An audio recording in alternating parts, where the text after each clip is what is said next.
Buenas noches, vecinos, amigos y compañeros. Disculpe la demora, pero me fue muy complicado entrar. He tenido últimamente problemas con mis teléfonos, con mis redes. Por ejemplo, hace 2 días atrás me quedé sin teléfono, entonces lo llevé a arreglar y la persona que lo agarró para arreglarlo en un centro de estos que arreglan teléfonos, me quedó mirando y me dijo, ¿qué hizo con el teléfono? Y yo lo miré y que nada, hablé por teléfono, mandé un WhatsApp. Dice, tiene 59 virus. ¿Cómo le digo? 59 virus. Me metieron virus por todos lados, pero no estoy enfermo, estoy bien. Solamente tenía jodido el teléfono, como tengo un poco jodida ahora la computadora porque me cuesta hacer cualquier cosa. Cuando voy a escribir tengo que tipear 2 veces sobre la misma letra para que salga, ese tipo de cosas, que ya sabemos de dónde vienen, a los cuales también les doy buenas noches, antes de olvidarme, que tengan buenas noches, porque ellos también merecen tener algunas buenas noches, los muchachos del Guardián, los muchachos de la inteligencia que me están escuchando, como hacen siempre. Entonces, escúchenme, grábenme, esto queda grabado, pero no molesten, en serio. Muchachos, hagan su laburo, pero no me jodan. ¿Ah? Porque aparte no me das miedo, entonces, no porque sea guapo, no porque sea guapo, sino porque no me da miedo. No se me antoja tener miedo. Bueno, a lo nuestro. Tenemos varias cosas importantes. El 24 de agosto se cumple un año más, 32 años, creo, 33 años, de la fecha de la muerte de Morroni y la sonada policial sobre las personas que estaban tratando de defender a las personas vascas que querían ser cambiadas y fueron cambiadas por el gobierno de la calle por patrulleros. ¿Se acuerdan de aquellos patrulleros marrones y amarillos que aparecieron después? Entonces se hizo una sonada policial en la cual terminó muerto 2 personas. Uno de ellos era Morroni. Hubieron centenares de heridos, los jóvenes no se acuerdan. Yo sí me acuerdo y los quería invitar que a las 18 horas en el obelisco de Montevideo se va a hacer de nuevo la marcha hasta el filtro, que fue la zona, el lugar donde murió Morroni. Así que estamos todos invitados. Plenaria Memoria y Justicia invita a esta invitación, hace esta invitación, este llamamiento, para poder recordar y honrar la muerte de Morroni. Por otro lado, estamos viviendo tiempos difíciles, bastante difíciles. Por ejemplo, y voy a dar un solo ejemplo, ya el secretario de la Presidencia, días pasados en un programa de la diaria Radio, también el otro secretario de la Presidencia, el Pacha, futuro candidato del Frente Amplio a la presidencia, él mismo se proclamó después en otro, cuando la periodista le preguntó, ¿vas a ser candidato a la presidencia? Y él dijo, y bueno, sí, ¿por qué no? Entonces ya se proclamó, ya empezó su carrera política porque está cumpliendo, es comprensible en él, en días menos, pero en él es comprensible porque Mujica, en el momento que se estaba muriendo, ordenó que el próximo candidato a la presidencia del Frente Amplio fuera a la presidencia de la República por el Frente Amplio, fuera el Pacha. Se están cumpliendo esos pasos. Hay que seguir cumpliendo compromisos, hay que seguir manteniendo los equilibrios. Por eso Manini le da los votos al Frente Amplio. Son compromisos entre los tenientes de Artigas y los Tupas. Perdón, me equivoqué. Y el MLN. Los Tupas son otra cosa. Entonces digo, esas son las cosas que están pasando en este país.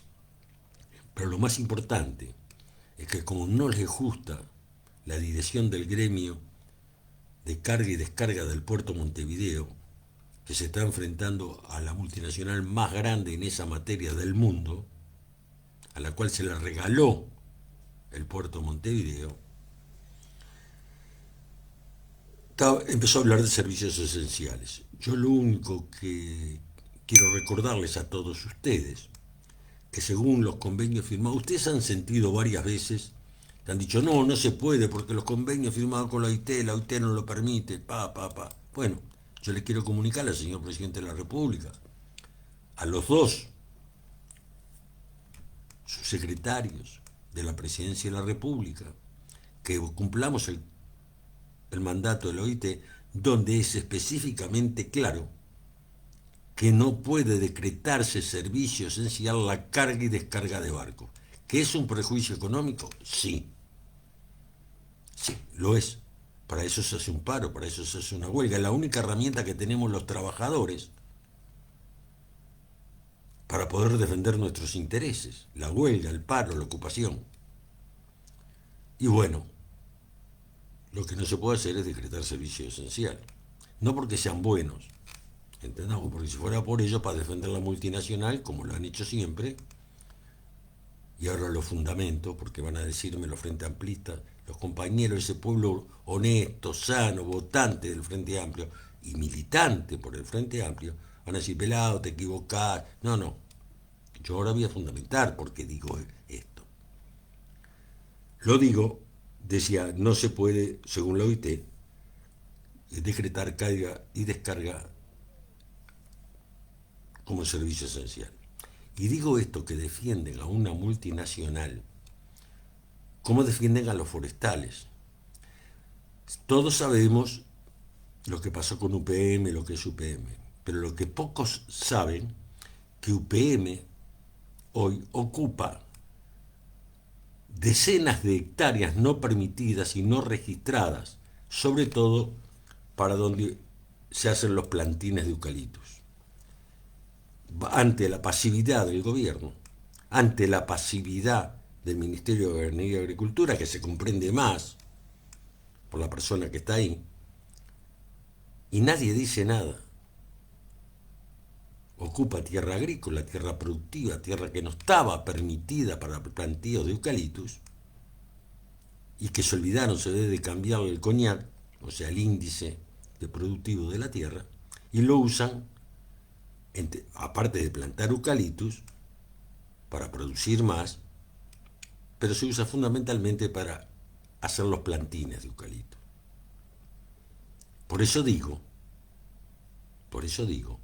que están defendiendo a la multinacional que mueve los containers más grandes del mundo. Y no es con terrorismo verbal que se va a arreglar ese problema. No pueden hacerlo y no lo van a hacer. Simplemente lo están usando como arma para presionar. Porque el terrorismo también es eso. El terrorismo son leyes represivas, son medidas que se toman para cambiar un gobierno, son medidas que se toman para sacar leyes represivas, son medidas que se toman, medidas de carácter mediático estamos hablando, para paralizar por miedo. Y vamos a poner ejemplos de esto, porque hay ejemplos extremadamente claros de esto. Fíjense ustedes que este personaje, dueño en principio, porque ahora lo vendió a los sectores más espurios de la ultraderecha española, a un señor que es más conocido en España por el Condenas, y le pusieron el Condenas en España. Él era periodista de un diario de ultraderecha que es El Mundo, y le pusieron condena porque él dijo que había hecho un reportaje a una persona que era víctima, una mujer que era víctima de violencia machista, y la policía y la familia le había pedido que por favor no fueran a dar el nombre, que por favor, por razones de proteger a la mujer. Bueno, este personaje llamado Javier Negri, actual propietario del portal La Derecha Diario, en el diario El Mundo sacó una nota y lo publicó. Y por eso fue condenado. Entonces lo conocen más por el señor Condenas. Mientras, hace días pasados, Fernando Chidimello, sí bien digo, que fue, digamos, uno de los fundadores de la derecha Diario, acá en Uruguay, fue asesor de Milei, fue asesor de Bolsonaro, fue asesor de Rodrigo Paz en La Paz, y ahí la quedó, que no la va a quedar según su esposa y denunciante. Este señor parecería, según dicen, la esposa declara, que la mandó matar por 2 sicarios y que ella se pudo salvar. La señora es abogada y ante el susto que la quieren matar, se juntó con un abogado y empezó a contar toda la historia, porque según ese grupo de abogados que la está protegiendo, es la única manera que salve la vida.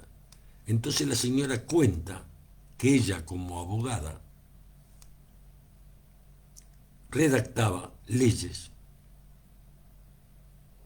para que Milei las presentase en el Congreso. Contó los movimientos de su esposo para proteger y tratar de que Bolsonaro ganara. Y cómo hizo este señor, llamado Fernando Cepinello,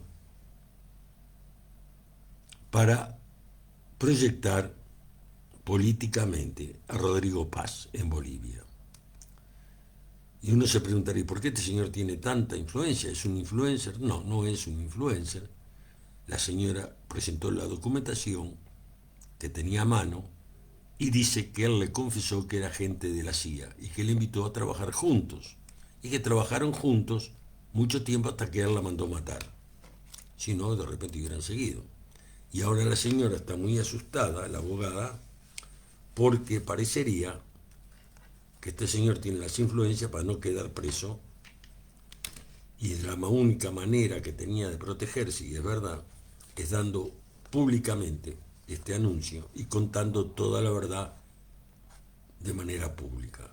Su esposo es un agente de la CIA, Fernando Chivimelo, vivían en Uruguay, vivían en Argentina, influenciaron muchas cosas y ella redactó leyes, vuelvo a repetir, no solamente para que Milei las presentara en el Congreso, sino para que el bolsonarismo también la presentara en el Congreso, y ahora estaban asesorando con las mismas leyes a Rodrigo Paz. Esto también es terrorismo. No se ve, no se habla. Y no se habla y no se ve porque los grandes medios de comunicación están vinculados directa o indirectamente y son dependientes, directa o indirectamente, del mayor terrorista del mundo, la mayor fábrica de terrorismo del mundo. La mayor fábrica de terrorismo del mundo, los latinoamericanos sabemos, son los Estados Unidos de Norteamérica. Y el mayor terrorista del mundo es un cobarde, el cual, bajo la inmunidad, la teórica inmunidad que le da el gobierno de Trump, y sea el secretario de Estado de Trump, se llamó Marco Rubio. Marco Rubio es una persona que es un terrorista porque organiza actos de terrorismo, lo organizó en toda América Latina. Fue uno que organizó la Contra, financia todas aquellas instancias, y se supo lo que piensa Marco Rubio en esa conferencia antiterrorista que participó el Uruguay, la segunda línea, según el señor ministro, de la diplomacia uruguaya, la cual aplaudió los dichos de Marco Rubio.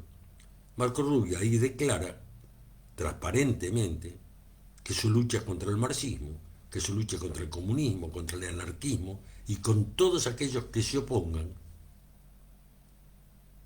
a Estados Unidos. Sí, ya sé, ya hablábamos de que intervino el embajador, la segunda línea, todo eso. Pero esa es la realidad que tenemos sobre la mesa hoy en Uruguay. O mejor dicho, también en Uruguay, porque estas cosas no son aisladas, ¿tá? Y se trabaja de manera diferente. Noticias falsas, algunos las llaman fake news, yo como no sé inglés, digo noticias falsas, para que sea más claro para todo el mundo. actos de lo que se llaman de bandera falsa. Es un acto que se le atribuye a alguien, un acto terrorista, una explosión, una ruptura de vidrieras, que se le atribuye a alguien que realmente no lo hizo, sino que lo hicieron los servicios de inteligencia para tratar de que vincular a ese sector político que a ellos les interesa ensuciar a ese tipo de actividades. Y de esa manera, en América Latina, nos encontramos en Ecuador, donde la actividad de Marco Rubio y de la CIA es muy importante. Y de ahí es que Gabriela Gallardo, Omar Campoverde y los compañeros del movimiento guevarista Tierra y Libertad, tras una patraña, los metieron presos y en cárceles de alta seguridad. ¿Y por qué digo una patraña? Porque quedó descubierta. Y quedó descubierta cuando sacaron una foto de un grupo armado en la montaña y se pudo comprobar fehacientemente que era la foto de un grupo mapuche en el sur de Chile que sí están armados y que sí, desde hace años, para defender sus tierras ancestrales, se enfrentan con el ejército y la policía. Incluso bajo el gobierno progresista, que fue uno de los que más los reprimió. Eso se llama atentado de bandera falsa y eso se llama terrorismo. Pero también lo encontramos específicamente, más allá de todo lo que puede estar pasando en América Latina, en Paraguay. En Paraguay, la persecución a la familia Villalba, a Carmen Villalba, a Francisca Andino, a la hermana de Carmen, a la familia en general, al punto que hicieron desaparecer a la hija de Carmen, a Lichita, al punto que le mataron las dos sobrinitas, las hijas de Laura. Eso es terrorismo. Y a ellas las tienen en una cárcel de alta seguridad. ¿Cuál es el mensaje a la población de cualquiera de los dos casos? El mensaje a la población que da el gobierno terrorista paraguayo y el gobierno ecuatoriano es el mismo. No protesten, no se organicen, no luchen por sus derechos porque les va a pasar esto. Van a terminar como ellas, en cárceles de alta seguridad, y van a morir ahí adentro. Eso es terrorismo de Estado, porque es el Estado que a través de su brazo armado, el ejército y grupos de tareas especiales, organizados fundamentalmente en el caso paraguayo por colombianos e israelíes, le llaman grupo conjunto de tareas, son los que hicieron desaparecer a Lichita y mataron a los dos niños. Eso es el terrorismo, eso es el terrorismo estatal que le dice a su pueblo, a su gente, jódanse si están mal, pero no se organicen, no luchen, no peleen, porque les va a pasar esto. Y ahí el pueblo se enfrenta a una disyuntiva que es bien clara. O vivimos como ovejas, o nos organizamos, resistimos, nos organizamos y luchamos pase lo que pase. Ahora esa disyuntiva la toma cada pueblo. Cada pueblo sabe el camino que le conviene. Entonces, en el caso de Milei, compró las elecciones en Argentina. Trump le mandó el dinero y dijo, si no gana Milei, la Argentina se va al bombo porque yo la liquido porque tiene grandes deudas, ya venía de la época de Macri, etcétera, etcétera, etcétera. Y el pueblo argentino votó a Milei por miedo a lo que le iba a pasar. Y miren lo que les está pasando. O sea, cada pueblo toma las medidas que crea que debe tomar ante su situación. No seré yo que diré algo o me permitiré opinar por otro pueblo. Un caso de terrorismo claro, pero clarísimo, que el mundo entero lo está condenando, es el caso del terrorista Israel, más particularmente del gobierno fascista de Netanyahu, sobre el pueblo palestino, que no solamente cometió un genocidio, pero antes de llegar al genocidio, para poder convencer a su propia población, utilizó atentados de bandera falsa, utilizó una serie de medidas para permitir una intervención militar que hiciera desaparecer, cosa que no lograrán, al heroico pueblo palestino. Entonces cometieron un genocidio. Pero antes de ese genocidio, lo fueron preparando de a poco, con propaganda, con mentiras. Para eso están los diarios, para eso está este señor Negri, en los portales, no le voy a hacer publicidad, de su periódico digital. Y para eso este señor está para dar noticias falsas. En el caso uruguayo, una de las grandes noticias falsas es que ustedes saben que el Instituto de Profesores Artigas está ocupado por sus estudiantes. Y cada vez que los estudiantes ocupan o hacen paro, los profesores lo apoyan porque son reivindicaciones estrictamente de carácter profesional, de legalización y de carácter profesional. Pero bastó que una chica, una, no dos o tres, una, dijera que quería que le garantizaran el derecho al estudio, para que enseguida la derecha diario le hiciera un gran reportaje y le hicieron un gran reportaje y empezara a denigrar la lucha, la justa lucha, digo yo, y no por decirlo, porque son reivindicaciones de carácter profesional de los estudiantes del Instituto Profesor Artigas. Esa es la tarea que se va cumpliendo de a poco para llegar a situaciones como las que estamos viviendo hoy en Uruguay. Ya pasaron por la Argentina, ya pasaron por Chile, ya pasaron por Bolivia, ya pasaron en el resto de América Latina. Uruguay se puede decir que recién está empezando y tienen algunas dificultades.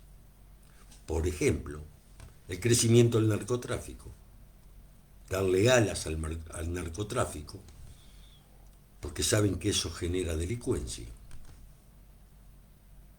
Y cuando genera delincuencia, las personas que se sienten agredidas por esa delincuencia, o que son agredidas por esa delincuencia, enseguida empiezan a pedir, como ustedes ya saben, mano dura, más condenas, esto, lo otro, hasta llegar en un momento, como ya empezaron a decir muchos, quieren instaurar de vuelta un estado policial, o quieren que el ejército intervenga, como si eso fuera a solucionar el problema. Pero hay que ir preparando, es como hacer un guiso, un buen guiso. Vas poniendo los ingredientes de a poquito y lo vas trabajando a fuego lento antes de poner todo el arroz. ¿Verdad? Bueno, esto es lo mismo. Ellos trabajan de esa manera. Pero hay otro genocidio que nadie habla y que ahí sí queda clara la actividad de este delincuente terrorista llamado Marco Rubio y su comparsa de guerreros, que como no pueden entrar a Cuba para sacarse las ganas, son 64 años que se quieren sacar las ganas, porque saben que a diferencia de los palestinos, Israel entró porque los palestinos no tienen aviones, Israel entró porque Israel tiene tanques y los palestinos no lo tienen. Israel entró y cometió ese genocidio porque sabe que los palestinos no tienen el nivel de armas que tienen ellos y que le da el imperialismo norteamericano para adueñarse de esa zona, porque hablemos claro, Israel es la cabecera de puente del capitalismo, representado en este caso por el imperialismo norteamericano, para expandirse en esa zona. Entonces le fue relativamente fácil hacer un genocidio. Pero como en el caso de Cuba, saben perfectamente que la historia es diferente, y muy diferente, porque ya tienen experiencia de cochinos y un montón de cosas más, que pasan diariamente, están en la campaña de tratar de que el pueblo estalle para cambiar el régimen. Ese es el terrorismo. Por eso digo, Marco Rubio algún día tendrá que ser juzgado en los tribunales internacionales por su actividad terrorista en América Latina y en el mundo, y en particular en Cuba, porque él es descendiente de cubanos. Sus papás eran cubanos, pero se fueron antes de la revolución. Entonces digo, es lo que está pasando hoy en Cuba. Entonces, ¿qué hacen? No pueden mandar aviones, no pueden mandar barcos, no pueden hacer una invasión y poner el pie a tierra porque les costaría una cifra enorme. Ellos ya la tienen calculada y se hablaba entre 300 y 500 mil ataúdes que irían para Estados Unidos. Entonces aplican el otro tipo de terrorismo. Ya no son las bombas en los hoteles, que no le dieron resultado, porque fueron capturados. Ya no son las pequeñas invasiones de mercenarios, porque fueron todos liquidados. No, no. Hoy le cortamos el petróleo para que no puedan trabajar. Le cortamos el petróleo para que no tengan luz. Y si no tienen luz, también afectan a todo lo que es la producción. Pero más que la producción son los hospitales, las escuelas, pero fundamentalmente los hospitales. Le cortan la entrada de medicamentos. Entonces es un tipo de genocidio silencioso que está aplicando Estados Unidos, dirigido específicamente en esta ocasión por Marco Rubio, que quiere provocar un estallido social para cambiar el régimen cubano. Tiempo perdido, pero también muchas vidas perdidas. Y América Latina y los presidentes latinoamericanos, que son la gran mayoría súcubes de Estados Unidos, ya vieron en la conferencia, vuelvo a repetir, que se hizo Marco Rubio y se pavoneó en la conferencia antiterrorista, están todos calladitos la boca y no hablan. Miran para el costado y chiflan. Otros comen gofio y quieren chiflar. No es posible. Por más que sea del interior, no podés comer gofio y chiflar. Te lo tendrían que haber enseñado papá y mamá. Y los vivos, los inteligentes, los que saben lo que hacen y están bien informados, juegan al equilibrio. Una de cal y una de arena. Pero le falta lo fundamental, muchachos, que es el pedregullo. Y el pedregullo somos nosotros, para poder hacer un hormigón. Cal, arena, pero no tienen el pedregullo. Y las encuestas están diciendo eso. Y como las encuestas están diciendo eso,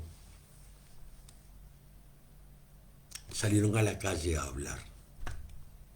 Desde la vicepresidenta, el presidente, el Pacha, que siempre sale y está en todos lados, siguiendo la huella de Mujica, y varios cuadros intermedios del aparato de gobierno, y está más contenido, aunque sale continuamente en todos lados también, es el presidente del Frente Amplio, que él ya está asegurado que va a seguir siendo presidente del Frente Amplio, más allá de lo que diga o no el Congreso. Entonces él tiene que trabajar para que ese Congreso lo nombre presidente. Él ya sabe que lo va a hacer porque la mayoría la tiene el MPP, y el MPP es el que hegemoniza las posiciones políticas del Frente Amplio, y por lo tanto él ya sabe, porque se le dio la seguridad que va a ser el futuro presidente del Frente Amplio, reelecto nuevamente, tiene un salario extremadamente bueno, Ustedes se acuerdan que cuando le quisieron bajar el salario al presidente anterior del Frente Amplio, al escribano, no voy a decir el nombre porque todo el mundo se debe acordar, hubo un puterío muy grande dentro del Frente Amplio y sobre todo con él porque no quería que se lo bajaran.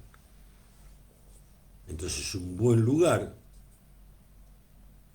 no solamente para manejar determinado nivel político, sino también para ganar bien, porque lo pagan quienes, los que contribuyen diariamente al Frente Amplio, pero también lo pagan las multinacionales, pero también alguna platita le viene de algunos amigos de las grandes corporaciones, porque el Frente Amplio, según él,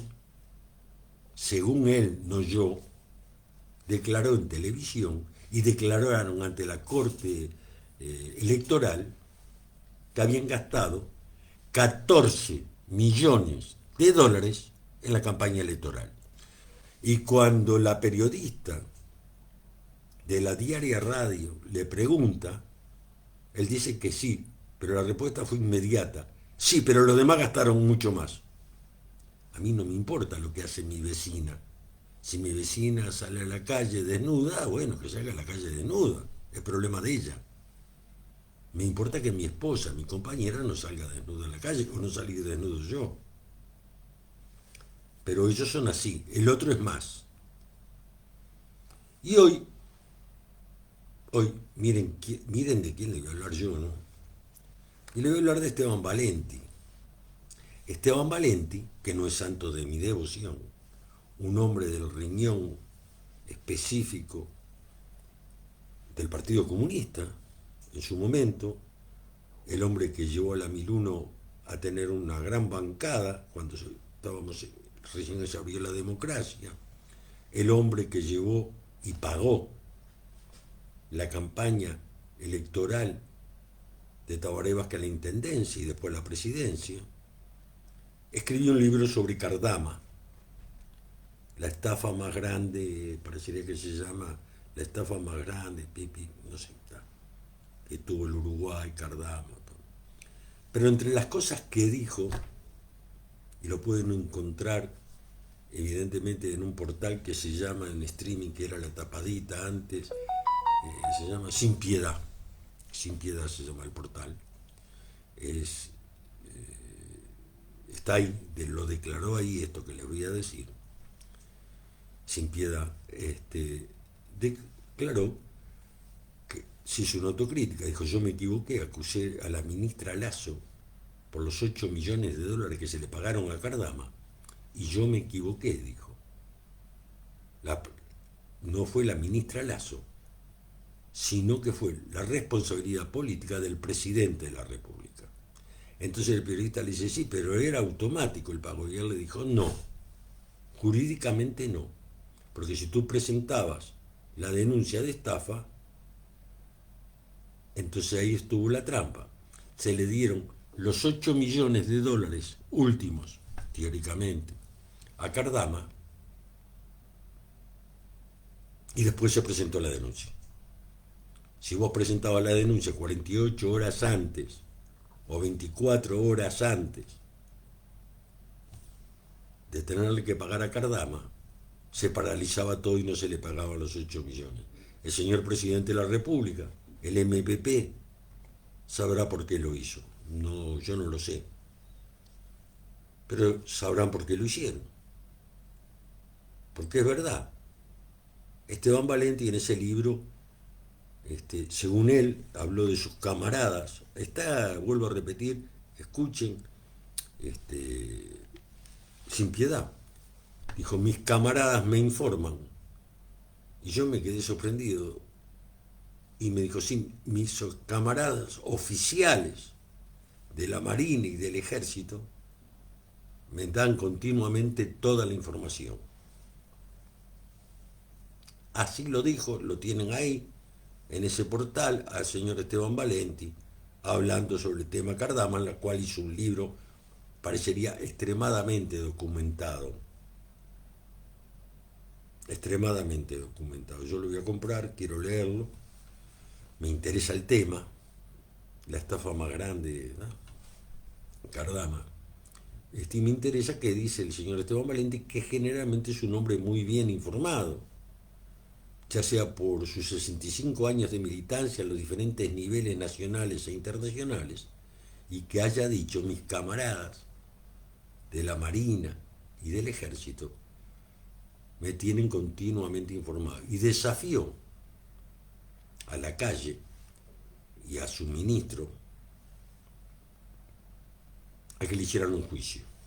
Dijo: yo quiero que me hagan un juicio, así puedo decir todo lo que tengo que decir y presentar toda la documentación. Y vamos a decir una cosa: con Esteban Valenti se puede o no estar de acuerdo. Se puede o no estar de acuerdo. Lo que no podés decir que no es una persona documentada. Y lo que no podés decir es que si plantea y le dice el presidente Lacalle Pou, que en otrora fue su amigo, y le dice que es un delincuente y que robó, así nomás lo dice, miren el portal. Y al ministro le dice lo mismo, que ni siquiera el presidente Lacalle Pou le haga un juicio, y mucho menos el ministro. Pero ¿por qué no le van a hacer un juicio? Y no se lo van a hacer. Porque sería mantener el tema en el tablero y hay que juntar votos. Porque aparte está el compromiso de toma tú que te toca a ti. Yo no te digo las cosas tuyas y vos no me decís las cosas mías. Porque lo que no se entiende hasta el día de hoy, que las famosas auditorías que había prometido el Frente Amplio cuando llegara al gobierno, prácticamente hasta el día de hoy hay 2 o 3 nomás. Parece que las auditorías son largas. Obviamente tienen algo en la manga para tirarse en la campaña electoral, pero el toma tú que te toca a ti y la farsa democrática de este país necesita que este juego se siga realizando. Mientras la ultraderecha va caminando y va ganando adeptos. No porque estén convencidos, sino por miedo, como es el caso de la pasta base, el caso de los narcos. Entonces, mientras ellos juegan a esto, que ya lo vimos los viejos, que esto mismo pasaba antes del golpe. Antes del golpe pasaba esto. La gente se había hartado en ese momento de la corrupción política. Se había hartado del juego que estaban jugando. Y por ejemplo, vamos a ser bien honestos, el golpe de Estado tuvo cierto público que lo apoyó en un primer momento. Después, evidentemente, los pobres generales que venían de la escuela pública y eran criados por su mamá y 2 tías en la Unión, estoy hablando de Goyo Álvarez, terminaron, cuando salieron del gobierno, millonarios, 2 estancias, casas ahí, casas allá, casas en el otro lado. Todos quedaron así, Evadora, Goyo, todo. O se hicieron lo mismo que los políticos, pero más chiquito. Esa es la realidad. Es verdad que lo apoyaron al principio, un sector del pueblo, que ignoraba toda una cantidad de cosas. Y a medida que fue pasando el tiempo, se empezaron a dar cuenta y se llegó al plebiscito, con la intervención del monje negro Sanguinetti, porque la gente habla del pacto del Club Naval, yo también hablo, pero lo que no saben las personas, que se está hablando de la firma del pacto, porque fue un pacto muy trabajado, fue un pacto con mucho whisky, fue un pacto con todos los sectores políticos y los militares y los generales, que los generales plantearon cómo iba a ser su retirada y los políticos plantearon cómo iba a ser, y entre todos diseñaron, al decir de Daniel Biglietti, una democradura que nos lleva hasta el día de hoy en el medio de un relato que los que perdemos siempre somos los trabajadores, los que perdemos siempre somos los de abajo. Porque lo que no se puede decir en esta democracia, y no se puede negar en esta democracia, y lo voy a leer porque son los datos, los últimos datos estadísticos y no me quiero equivocar, del Instituto Cuesta Duarte. Y dice, 512.000 trabajadores, atiéndase bien, lo que significa el Instituto Cuesta Duarte, no lo digo yo, lo que significa el 30% de la masa de trabajadores del Uruguay, gana 25.000 pesos por 40 horas de trabajo. El 52% de estos 512.000 trabajadores son mujeres y jóvenes. En el lugar que se paga menos, que ganan menos de esos 25.000 pesos, es en el agro, en la forestación, se deben estar por fundir los forestales. Y no es así, todos lo sabemos. Ni el agro ni la forestación se está por fundir. La pesca y la minería, donde se emplea más mano de obra por debajo de los 25.000 pesos. Entonces, está la democracia, y yo le pregunto ahora, en este momento, ¿dónde está la equidad de que tanto se habló? ¿Qué pasa con la dirección del PICNT? Porque es de ellos el Instituto Cuesta Duarte, pero lo que pasa es que los números no se pueden esconder. Por eso será que hay 3 líneas diferentes dentro de la Convención Nacional de Trabajadores, por suerte. Hay 3 líneas diferentes, parecería, en continua pugna, porque decimos la verdad, no decimos la verdad, y está el sector que está absolutamente ligado y ha querido ligar, y por suerte ese ligamento se está rompiendo cada día más, como furgón de cola a la Convención del Gobierno, a la Convención Nacional de Trabajadores. Porque ya no falta más nada. Porque la realidad siempre es porfiada. La realidad siempre aparece. Y cuando aparece la realidad, y esto es la realidad, es muy difícil opinar lo contrario. Aunque se quiera mentir, aunque se mienta. Entonces, ante lo que está pasando, hermanos, vecinos y compañeros, yo digo viva el pueblo palestino, yo digo viva Cuba, y yo digo viva los pueblos que luchan, que son capaces de resistir, que son capaces de organizarse y que son capaces de luchar. Y a través de Carmen Villalba, a través de Francisca Andino, a través de Laura Villalba, a través de Omar Monteverde, a través de Gabriela Gallardo, quiero abrazarlos y decirles perdón, pedirles perdón por dejarlos ser tan pocos. Y quiero abrazar a todos los que luchan en esta América Latina contra el terrorismo impuesto por los gobiernos y garantizado por Marco Rubio y el gobierno de Estados Unidos en representación del capital financiero internacional. Amigos, compañeros, vecinos, me quedo por acá. Gracias por prestarme vuestros oídos. Y como siempre, arriba los que luchan y no transan.